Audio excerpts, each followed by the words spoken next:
Todo comenzó en el año 1976. Las Fuerzas Armadas se abstuvieron a tener en cuenta las garantías a las que cualquier ser humano tiene derecho aún en los más terribles estados de emergencia.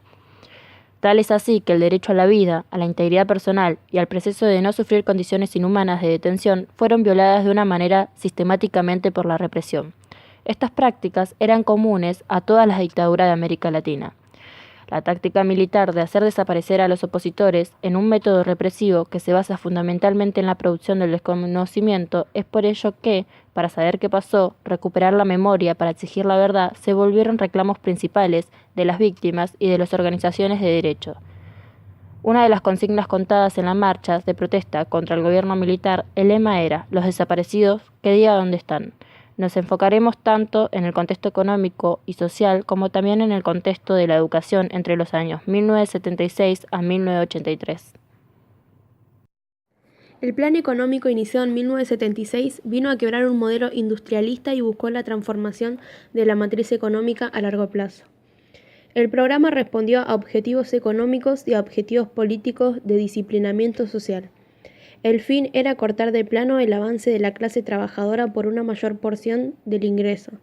La Argentina multiplicó por 6 su deuda externa durante aquellos años y reformó su sistema financiero con consecuencias penosas hasta hoy. La eliminación de las retenciones a las exportaciones de materias primas y la reducción de los aranceles de importación provocaron una invasión de productos extranjeros. La apertura de la economía fue solamente para la competencia externa hacia adentro, y no a la inversa. Se desincentivó la expansión de la producción nacional hacia afuera, el terrorismo de Estado, la constante violación de los derechos humanos, la desaparición y muerte de miles de personas, la apropiación sistemática de recién nacidos y otros crímenes de lesa humanidad. Los grupos de tareas estaban encargados de realizar los secuestros, generalmente de noche. En aquellos años, esto era conocido como razzia. Inmediatamente, los detenidos desaparecidos eran llevados al CCD correspondiente, donde permanecían constantemente encapuchados y esposados. Inmediatamente eran severamente torturados e interrogados por los mismos integrantes de los grupos de tarea. El tiempo de este periodo inicial de tortura variaba considerablemente, pero en términos generales puede decirse que oscilaba entre 1 y 2 meses. Los métodos utilizados para el asesinato y desaparición de los cadáveres variaron desde los llamados vuelos de la muerte, los fusilamientos en masa, fosas comunes, tumbas NN, incineración de cadáveres, etc. El tráfico de bebés fue una práctica sistemática del terrorismo de Estado, que consistió en el secuestro, desaparición y ocultamiento de la identidad de hijos de detenidos y desaparecidos, muchas veces mediante partos clandestinos y adopciones ilegales, en el marco de la sangrienta dictadura militar autodenominada Proceso de Reorganización Nacional, que rigió en Argentina entre 1976 y 1983. La Asociación Abuelas de Plaza de Mayo estima en unos 500 los niños que desaparecieron en esas circunstancias, cuya identidad ha sido sustraída, y es la principal organización de derechos humanos en impulsar la búsqueda, recuperación y atención especial de los mismos. Hasta diciembre de 2015 se ha restituido la identidad de 119 personas. El ámbito educativo no pudo escapar a la lógica represiva que las Fuerzas Armadas instalaron en la sociedad argentina entre 1976 y 1983, como era crecer, estudiar y trabajar entre persecuciones, censuras y desaparición de personas. Las Fuerzas Armadas, además de haber asumido el poder político como representantes de los intereses de los grandes grupos económicos, focalizaron los objetivos del Estado al servicio de una represión sistemática y brutal contra todo aquello que definían como subversivo. La censura, las persecuciones y la desaparición de personas se extendieron a todos los ámbitos de la vida y la educación no fue una excepción. Durante ese periodo la función social de la educación escolarizada adquiere una fuerte presencia en términos de disciplinamiento y de restauración de un orden social funcional a determinados sectores e intereses dominantes. Todo aquello considerado como focos principales potenciales de peligro o de subversión de ese orden había que perseguir, silenciar o erradicar.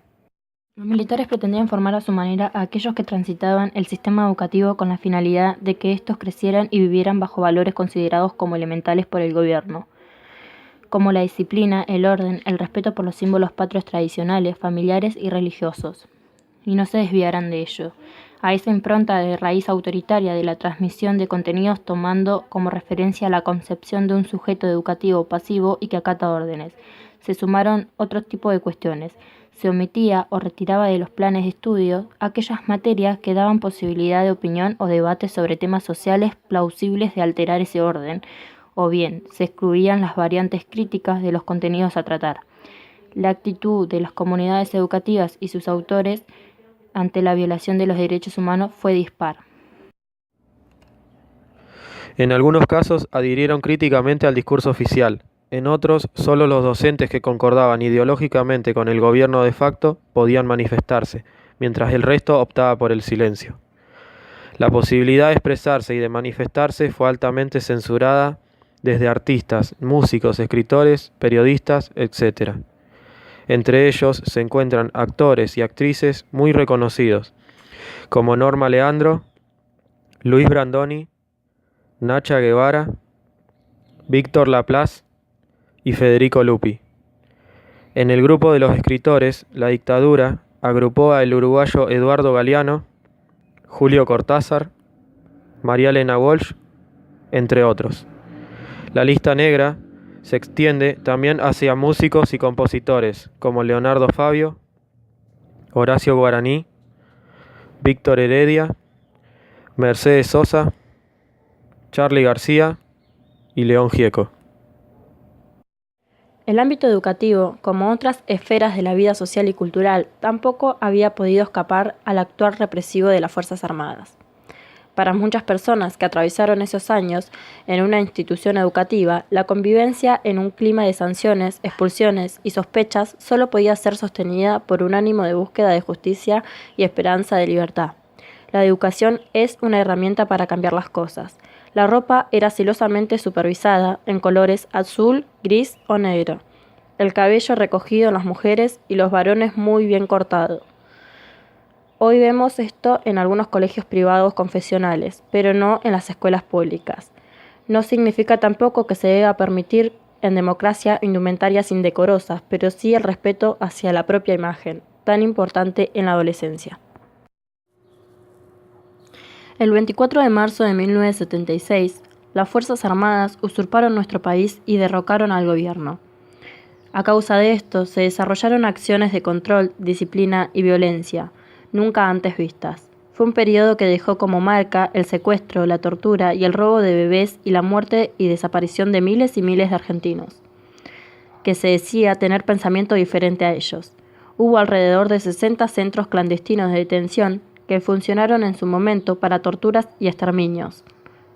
Una de las más grandes y destacados en la historia fue el tan mencionado La Perla. También existieron campos de concentración y exterminio como el ESMA y Campo de Mayo.